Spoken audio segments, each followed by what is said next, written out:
Hello students, आज हम start करेंगे एक्सरसाइज 13.1 के क्वेश्चंस।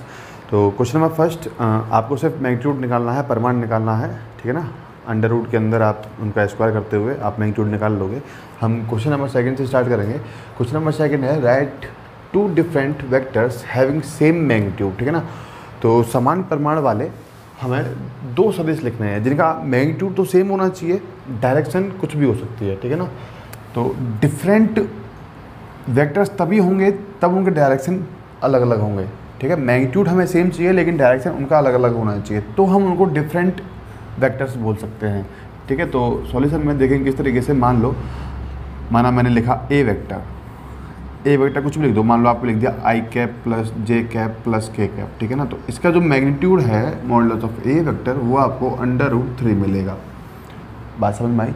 उसी तरीके से मान लो मैं एक वेक्टर बी वेक्टर लिख रहा हूँ I cap plus J cap plus के कैप, ठीक है ना। तो इस समय पे भी इसका मैग्नीट्यूड √3 है, लेकिन ये टू डिफरेंट वेक्टर्स नहीं हुए, ये सेम वेक्टर हो जाएंगे। तो डिफरेंट करने के लिए मुझे इस बी वेक्टर की या इस ए वेक्टर की जो है डायरेक्शन को चेंज करना होगा। डायरेक्शन में किस तरीके से चेंज कर सकता हूँ, आप इनमें से किसी एक का साइन चेंज कर दो, ठीक है ना। मान लो मैंने ये लिख दिया माइनस आई कैप, तो अब इसका डायरेक्शन और इसका डायरेक्शन अलग अलग हो जाएगा। बात समझ में आई। ये तो एक्स एक्सिस पे जाएगा पॉजिटिव साइड में, और ये तो जाएगा एक्स एक्सिस पे नेगेटिव डायरेक्शन में, और ये जाएगा एक्स एक्सिस पे पॉजिटिव डायरेक्शन में, ठीक है ना। तो इस एक्स एक्सिस की वजह से ही इन दोनों वेक्टर्स का जो डायरेक्शन है वो दोनों का डिफरेंट हो जाएगा, और इन दोनों वेक्टर्स को हम डिफरेंट वेक्टर्स बोल सकते हैं। यहाँ पर जो इनका मैग्नीट्यूड है वो क्या हो जाएगा, सेम हो जाएगा। बात समझ में आई। उसी तरीके से क्वेश्चन नंबर थर्ड है write two different vectors having same direction. अब मुझे दो डिफरेंट वेक्टर लिखने हैं लेकिन उनका डायरेक्शन सेम होना चाहिए, मैग्नीट्यूड उनका अलग अलग हो सकता है, कोई दिक्कत नहीं है। तो सॉल्यूशन में हमें मैग्नीट्यूड क्या चाहिए, डायरेक्शन जो है वो हमें सेम चाहिए, मैग्नीट्यूड अलग हो सकता है। तो मान लो ए वेक्टर हमने लिख दिया कुछ इस तरीके से 2i cap plus 3j cap plus 6k cap, ठीक है ना। तो इसका डायरेक्शन, और मान लो बी वेक्टर मैंने लिख दिया सेम डायरेक्शन चाहिए, तो इनका जो साइन है आई कैप जे कैप और के कैप का साइन है वो चेंज नहीं होना चाहिए। बात समझ में आई। तो मैं लिख रहा हूँ I cap plus 2j cap plus 3k cap. तो इस समय पे इन दोनों का जो मैग्नीट्यूड है वो तो डिफरेंट हो जाएगा, लेकिन इन दोनों की जो डायरेक्शन है वो सेम हो जाएगी। बात समझ में आई। तो इस तरीके से हम कितने भी वेक्टर्स लिख सकते हैं जिनका डायरेक्शन सेम होगा या फिर जिनका मैग्नीट्यूड सेम होगा। बात क्लियर है, ठीक है ना। तो कॉपी कर लेंगे इसको। तो next question number 5। Question number 5 है find the scalar and vector components of the vector with initial point 2,1 and terminal point -5,7, ठीक है ना। तो उसने कहा एक सदिश का प्रारंभिक बिंदु 2,1 है और अंतिम बिंदु -5,7 है, तो इस सदिश के अदिश एवं सदिश घटक ज्ञात कीजिए। उसने कहा इस सदिश के, ना कि पॉइंट्स के, ठीक है ना। तो मैं पॉइंट दे रखी है, तो सबसे पहले हमें ये सदिश जिसके वो अदिश और सदिश घटक पूछ रहा है वो हमें सदिश ज्ञात करना होगा। तो सॉल्यूशन में सबसे पहले हम पॉइंट्स लिख देंगे। पॉइंट्स ए हमें दे रखा है मान लो कुछ 2,1 एंड बी हमें दे रखा है मान लो -5,7, ठीक है ना। तो सबसे पहले हम पोजीशन वेक्टर निकालेंगे या हम स्थिति सदिश निकालेंगे किसी भी बिंदु का। तो लिख देंगे यहाँ पर पोजीशन वेक्टर ऑफ पॉइंट ए क्या हो जाएगा, वो OA वेक्टर कितना हो जाएगा 2i cap plus j cap. इसमें जो k कैप वाला कंपोनेंट है वो नहीं है, ठीक है ना। और position vector of point B लिख देते हैं। Position vector of point B जिसे हम OB वेक्टर कहेंगे वो हो जाएगा -5i cap plus 7j cap. तो अब हम निकाल सकते हैं वो वेक्टर जिसके हमें स्केलर एंड वेक्टर कंपोनेंट चाहिए, ठीक है ना। तो लिख देंगे वेक्टर ए बी वेक्टर हो जाएगा position vector of point B minus position vector of point A, ठीक है ना। पॉइंट बी का पोजीशन वेक्टर है -5i cap plus 7j cap minus sign position vector of point A यानी 2i cap plus j cap. तो A B vector हमें मिल जाएगा -5 -2 -7i cap और ये +7 -1 यानी +6j कैप, इस तरीके से, ठीक है ना। तो अब हम ले सकते हैं सदिश घटक और अदिश घटक।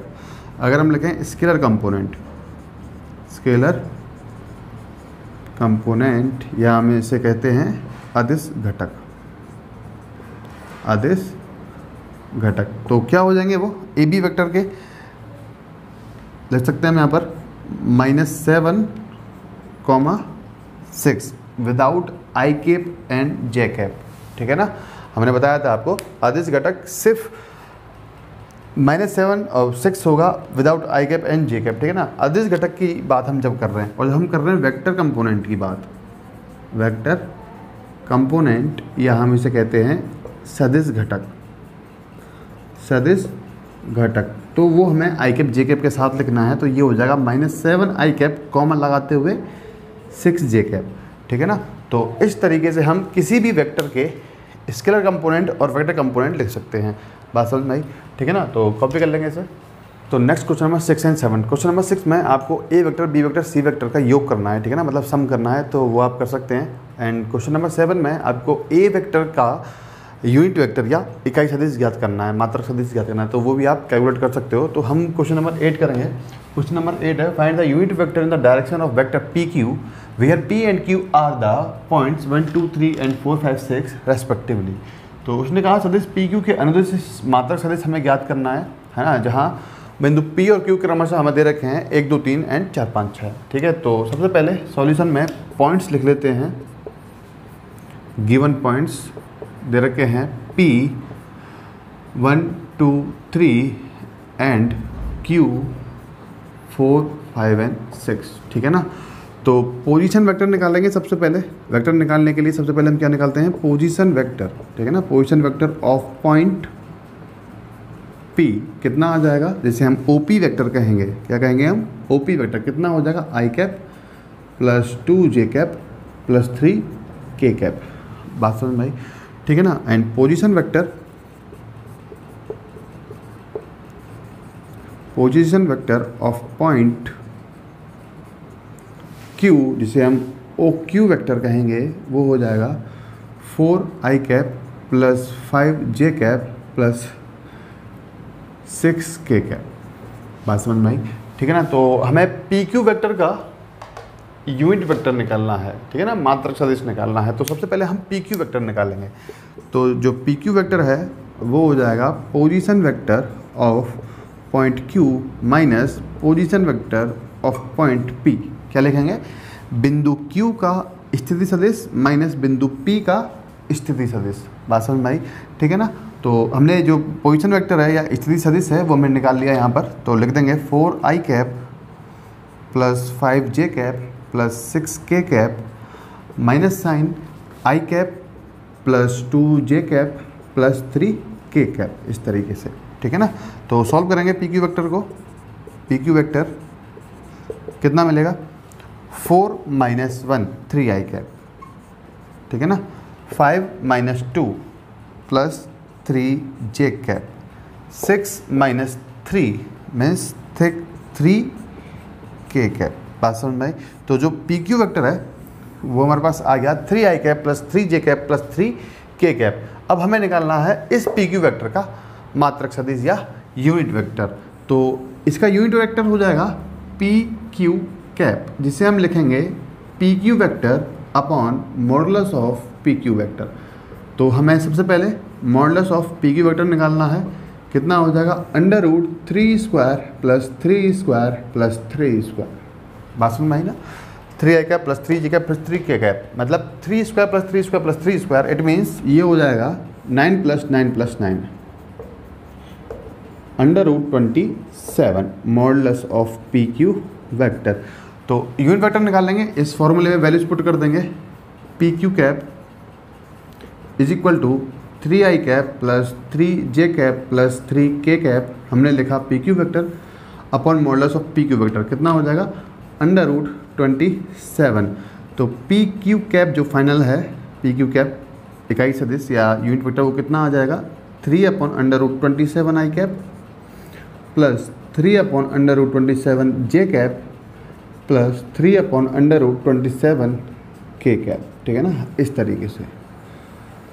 तो बात समझ में आई। तो ये हमारा फाइनल आंसर हो जाएगा, PQ कैप है ना, इकाई सदिश उस पी क्यू वेक्टर का जिसके हमें पॉइंट्स दे रखे हैं यहाँ पर, ठीक है ना। तो इस तरीके से इसको सॉल्व करना है, कॉपी करेंगे इसको।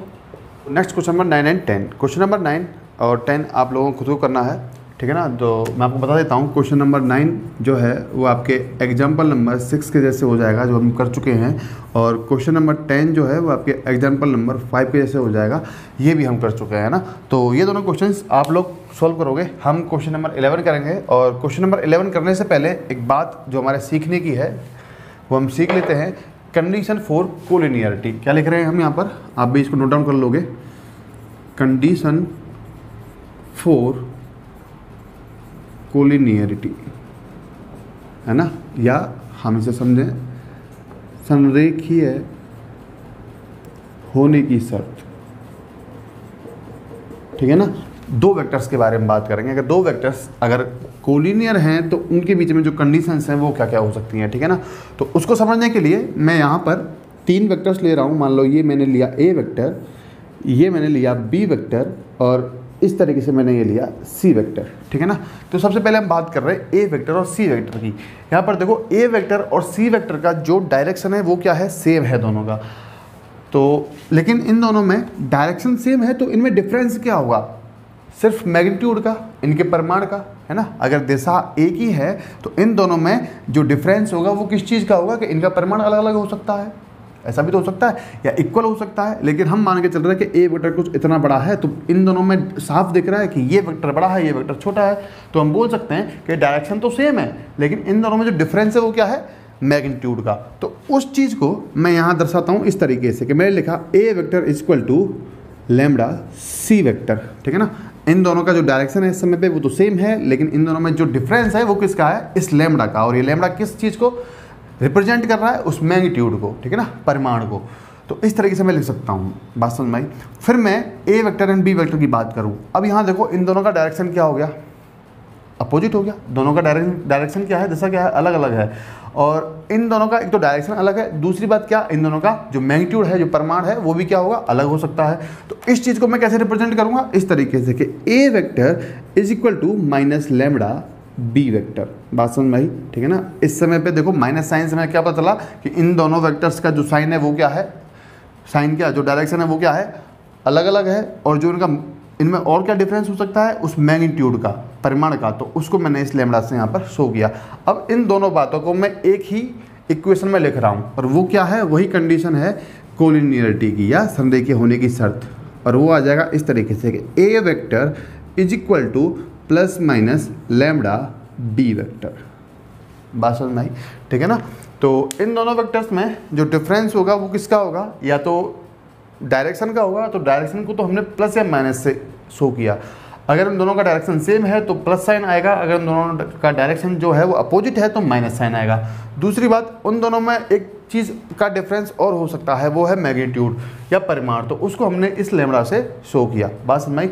तो कोई भी दो वेक्टर अगर कोलिनियर पैरेलल हैं तो उनका जो कंडीशन होगा वो ये होगा, है ना। पहली बात तो ये। दूसरी बात ये कि वेक्टर के केस में हम हमेशा याद रखेंगे, किसके केस में, वेक्टर के केस में क्या याद रखना है कि कोई भी दो वेक्टर अगर कोलिनियर हैं तो हम उनको पैरेलल भी बोल सकते हैं, या फिर कोई भी दो वेक्टर यदि पैरेलल हैं तो उनको हम कोलिनियर भी बोल सकते हैं। बात समझ में आई।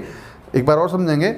हमने क्या कहा कि यदि कोई दो सदिश समांतर हैं तो उन्हें हम संरेखीय बोल सकते हैं, या फिर कोई दो सदिश संरेखीय हैं तो उन्हें हम समांतर बोल सकते हैं। बात समझ में आई, इस तरीके से।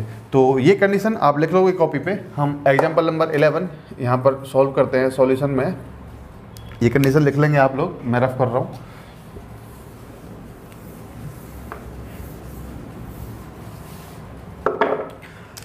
मान लेते हैं let A vector is equal to 2i cap minus 3j cap plus 4k cap and B vector is equal to minus 4i cap plus 6j cap minus 8k cap, इस तरीके से, ठीक है ना। तो यहाँ पर मैंने बी वेक्टर लिया। बी वेक्टर क्या है, minus 4i cap plus 6j cap minus 8k cap. मैं कंडीशन देख रहा हूँ, मैं चेक कर रहा हूँ क्या ये दोनों वेक्टर कोलिनियर हैं या संरेख हैं। तो उस बात को हम यहाँ चेक कर रहे हैं, और उसकी कंडीशन हमें पता है कि A vector is equal to plus minus lambda B vector अगर मुझे मिलेगा तो मैं इन दोनों वेक्टर्स को क्या कहूँगा, कोलिनियर या संरेख कहूँगा। बात समझ में आई।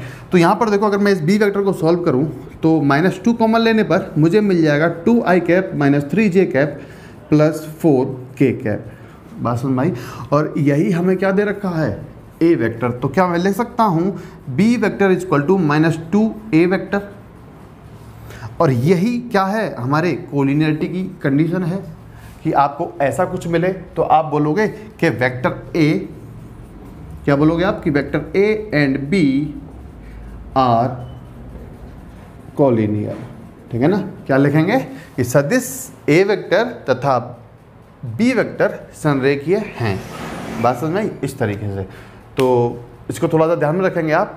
एक बात तो ये कि ये संरेखीय होने की शर्त होती है, ए वेक्टर बराबर plus minus lambda B vector. दूसरी बात क्या कि वेक्टर के केस में, ओनली वेक्टर के केस में कोई दो वेक्टर यदि कोलिनियर हैं तो उन्हें हम पैरेलल बोल सकते हैं, और अगर पैरेलल हैं तो उन्हें हम कोलिनियर बोल सकते हैं। ठीक है ना, तो कभी कर लेंगे इसको।